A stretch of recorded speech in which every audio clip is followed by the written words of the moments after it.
Sahabat Kompas.com, Menteri Keuangan Sri Mulyani udah fix banget nih menaikkan pajak pertambahan nilai atau PPN dari 11 menjadi 12% mulai tanggal 1 Januari 2025.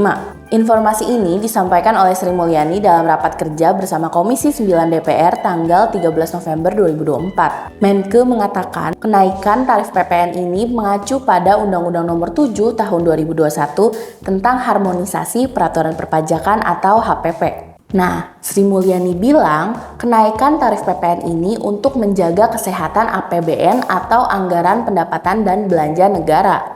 Terus apa aja sih barang dan jasa yang dikenakan tarif PPN ini? Ada beberapa macam nih sahabat Kompas.com, mulai dari barang elektronik, pakaian dan barang fashion lainnya, kemudian perabot rumah tangga, tanah, bangunan, makanan olahan kemasan, dan kendaraan. Kemudian ada juga barang yang memiliki hak cipta di bidang kesusastraan, kesenian atau karya ilmiah, paten, desain dan model, kemudian rencana perusahaan, formula rahasia, dan merek dagang. Lalu, penggunaan atau hak menggunakan peralatan atau perlengkapan industrial, komersial, atau ilmiah.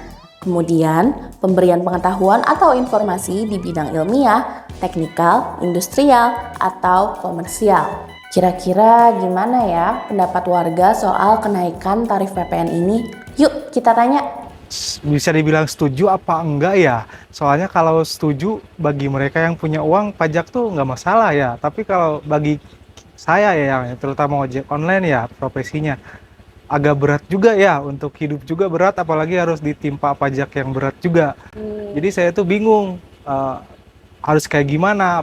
Kerjaan juga susah, apalagi pajak harus naik. APBN. Kalau untuk mempersehat APBN, terus ke bawahnya misal ada kenaikan entah itu pendapatan atau apa, berimbang nggak ke situ? Kalau misalkan berimbang ya setuju aja, tapi kalau misalkan kayak berat sebelah agak condong ke sana ya mungkin kurang setuju ya. Kalau malah menyusahin rakyat biasa semisal kayak kita ini ya agak berat juga. Saya sih nggak setuju ya kalau kenaikan pajak itu, karena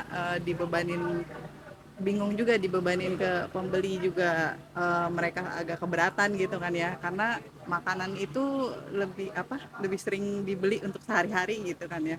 Terus kalaupun dibebanin ke penjual juga pasti keberatan, dan kalaupun harus dinaikkan harganya juga jadi bisa menurunkan omset juga gitu. Kalau solusi menurut Ibu apa sih?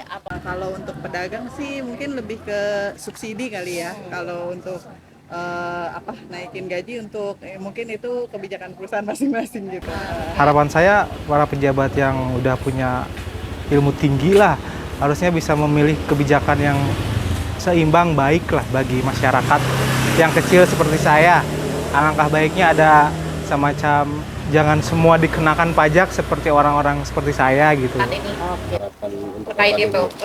Ya harapannya lebih baik lagi aja sih dari sistem dan apa-apanya itu, mau entah itu dinaikin atau apa ya tergantung gunanya buat apa dulu. Kalau misalkan saya pribadi sebagai rakyat ya, misal harapan keseluruhannya ya pengennya lebih baik lagi dari apapun itu juga.